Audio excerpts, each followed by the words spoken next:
Hello and welcome to Root Timeline. This is DPM076 and RC handout. We have an RC here. Let's read the RC, the question that follows, and try to answer them. Even before audio technology became a sophisticated art, it had a profound impact on musical structure. It is no coincidence that at the same time that music began to be recorded, composers began to uh, reduced drastically the redundancy in their works. Okay, so audio technology, even before it came to become a sophisticated art, had a great impact on musical structure, how music is formed. That is evident in this incident where after music started being recorded, composers began reducing the redundancy in their music, right? So in that sense, it has affected musical structure. Pre-20th century music is filled with repetitions and returns. The intensity in much early 20th century music comes from the lack of repetition. Okay, if you look at the music before 20th century, it is filled with repetitions and returns. And if you look at the early 20th century music, it comes from the lack of repetition. Schoenberg's Erwin Teng is an extreme example in terms of both intensity and lack of overt repetition. The author has given an example where there was an obvious case of reduced repetition in someone's work. It is as if composers realized subconsciously that the music would be recorded and thus available to listeners for repeated hearing. And it seems like that the composers subconsciously realized that their music now is going to get recorded and people would listen to it again and again and would spot those redundancies. A composer, R. Murray Schaeffer, has remarked the recapitulation was on the disc. Music in the early decades of the century became considerably more complex than it had ever been before, and the trends towards even greater complexities has continued to the present, with notable exceptions to be sure. So after the music started getting recorded and the composers become conscious about their music, they reduced the repetition. Music started becoming more complex, and it has continued to be complex till today, with some exceptions.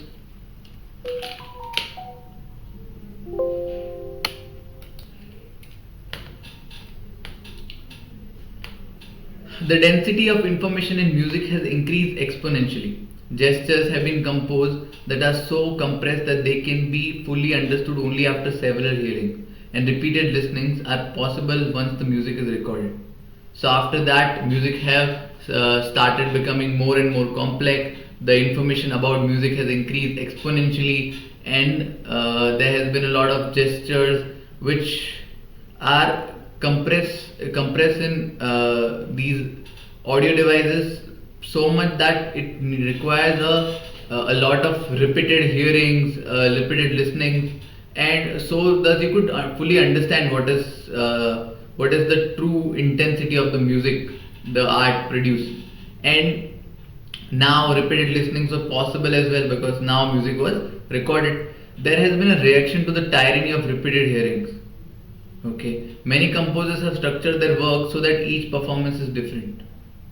For examples, they may give performers a series of fragments to be played in random order. This open approach to form celebrates what recording manages to destroy. This open approach to form celebrates what recording manages to destroy the uniqueness of every moment in time. So there has been some reaction to this centralized approach to repeated hearing. Many composers have started producing more complex work, more complex in the sense that they slightly add a little variation to each of their performance. They give random fragments to be played in random order. So this gives rise to a new tune, new harmony, right? And this approach celebrates what recording manages to destroy, the uniqueness of every moment in time, every performance.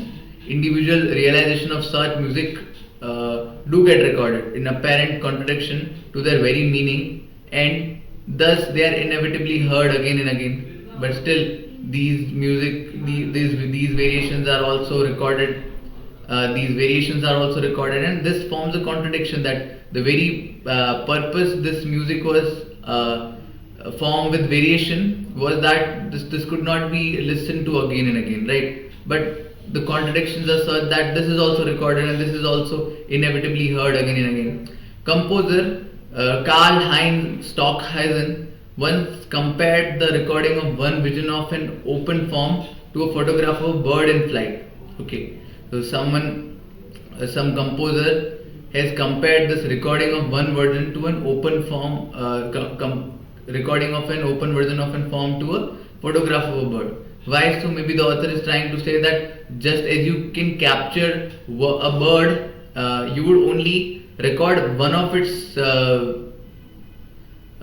flying moment or one of its maneuver. You wouldn't be able to understand what is going to happen after it, the series of steps that would follow. The same is true for music. If you would record it once, you would only know what happened at that moment. You wouldn't know what are the improvisation that could take place, right? That is captured just as it was in that moment, right? So maybe that is why the author, some composer named Karl-Heinz Stockhausen has compared it with a photograph of a bird in flight. We understand the picture as showing, but one of a multitude of shapes the bird may take. Okay, the picture, as I told you, is as showing, but this is multitude of the shapes that the bird may take in future. But which is the artwork, the bird or the photograph? So what is art, the bird or the photograph that has been taken? And in which is the composition we are hearing, the abstract form that we might intuit with the aid of score or program notes, or the fixed, carefully engineered recording? So it would be better, which composition we are hearing, the abstract open form which keeps changing, or the fixed, carefully engineered recording? The ubiquity of recording has influenced performers as well as composers, right? The all availability of recordings has influenced not only performers but composers as well. Performers routinely learn pieces not just to form score but from recording. So performers learn about new scores from not just not scores but from recordings as well. I know some major conductors who always learn new pieces from tapes if they are available. The conductor who refuses to listen to a recording until he or she knows the piece is a phenomenon so rare as to inspire respect, broadening on awe. So major conductors क्या करते हैं? What major conductors do? What is a conductor? A conductor is that person you must have seen with a stick who direct the whole orchestra, the group playing music, right? तो वो लोग क्या करते हैं? They listen to the tape music and from that they take the inspiration and they form the music. So author is saying that it is very rare to find someone who doesn't do it. Is it any surprise that performers tend to become standardized, that performers imitate other performers, that many performers subconsciously seek to perpetuate what they view as a definitive performance by a revered master? Okay, what they try to do is they just try to imitate the performance which they believe is a performance by a revered master, an expert. I was both amused and disheartened a few years ago when I walked into the library of noted conservatory and saw several young people standing, holding batons, wearing headphones and vigorously conducting the music they were listening to. Who was leading whom? Okay, so author is a little disappointed when a few days back he went to some store and so he went to some noted conservatory where maybe this kind of music is practiced, जहाँ पे एक conductor practice करते होंगे, लोगों को instruction देते होंगे. उसमें most of the young conductors are wearing headphones, they were holding batons, the stick I told you about, and they were conducting music. So in a sense they were conducting the orchestra, but they had a headphone in their ear, which means that they were taking instruction for someone else as well. So this creates a paradox that who is leading whom? Are they being led or they are being led by someone, right? Let's move on to the questions. But which is the artwork, the bird or the photograph? Which one of the following best describes the purpose of this question raised by the author? To highlight the dilemma between the original performance and this recording in terms of authenticity and artistic value. Yeah, seems like it correct. It talks about how that you can only capture the bird in that moment and you don't know what is to follow, what artistic things it could do later, right? That hasn't been clear, right? So seems like it. Let's just keep it. Let's move on to the other option. To illustrate the difference between live music and recorded music, emphasizing the superiority of live performance. Was it to illustrate the difference between live music and recorded music? No. To question the dichotomy of recording technology and capturing the essence of a musical composition. Dichotomy, what's the dichotomy here? This is also wrong.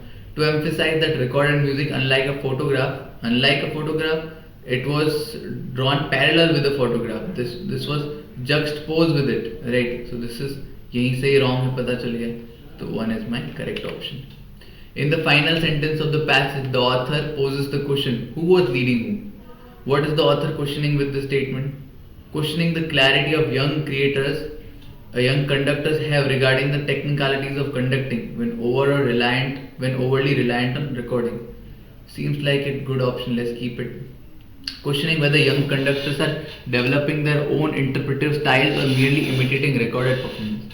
Yeah, this was true, but this seems better. This talks about imitation, right? This just talks about reliance.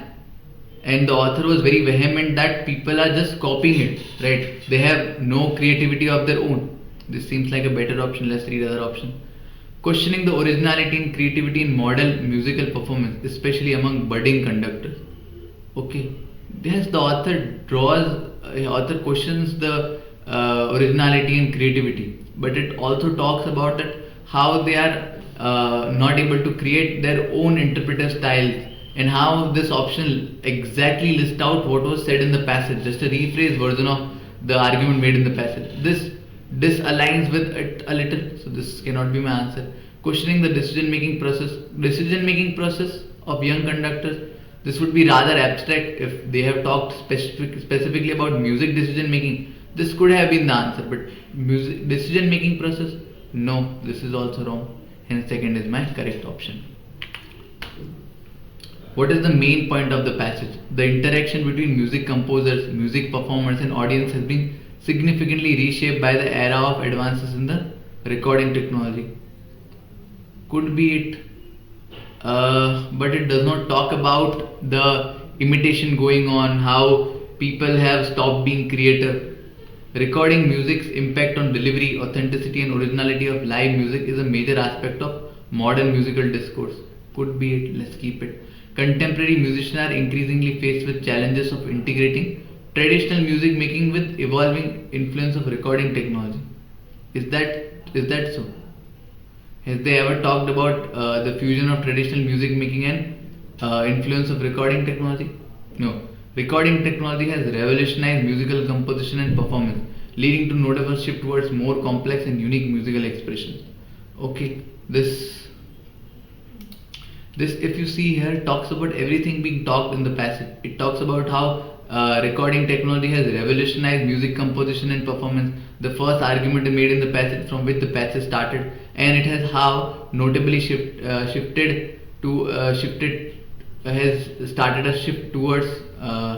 initiated a shift towards more complex and unique musical expression, right? This, although may not be the most apt summary which concludes everything, but this is exactly in the tone in which the passage has been written. The order is same as the passage, and this seems like the most befitting summary. This is my correct summary. This is the main point of the passage. Which of the following, if true, would most undermine the argument made in the passage? Undermine. We're looking for something which would weaken the argument made in the passage. Recent studies have shown that audience overwhelmingly prefer live performances over recorded ones due to their perceived authenticity and vibrancy. Okay, if that is the case, if audience have started taking interest in live performances, this was not the argument made in the passage. The comparison was never between live performances and recorded ones. It was about how like this recording technology has affected the complexity of the music, and how it was never about the comparison between live performance and recorded ones, although it has been mentioned, but it was a small point in the passage which was meant to be to show that how this live performance is different from recorded one, how maybe that is more artistic than a recorded performance, but it was never about the comparison between the two, right? So this cannot be my answer. Technological advancement in recording have enabled composers to experiment with new musical forms that were not feasible in the live performance. So author has never neglected the benefits of this recording technology. He has said that recording technology has reduced the redundancies in the music, etc., etc. So just saying that this has enabled composers to experiment with new musical, it would not contradict with the argument made in the passage. A significant number of modern composers have reverted to pre-recording era styles, focusing on repetition and traditional structure in their composition. So author ने तो वहाँ पे बस ये fact state कर दिया था कि people have started focusing on repetition, they have reduced it. So this would not contradict the author's argument, it would contradict a fact rather. So this cannot be my answer. Many young musicians and conductors report that they primarily use recording for reference while placing greater emphasis on individual interpretation and originality in their performance. Now this would completely contradict the author's point. What was the author saying? That they have no interpretation of their own, there is no originality in their performance. But now that these people have stated that they have just used recording for references and they place greater emphasis on individual interpretation and originality in their performance, this outright contradict author's point, and this is my correct option. So that was the video, guys. I'll see you in the next one.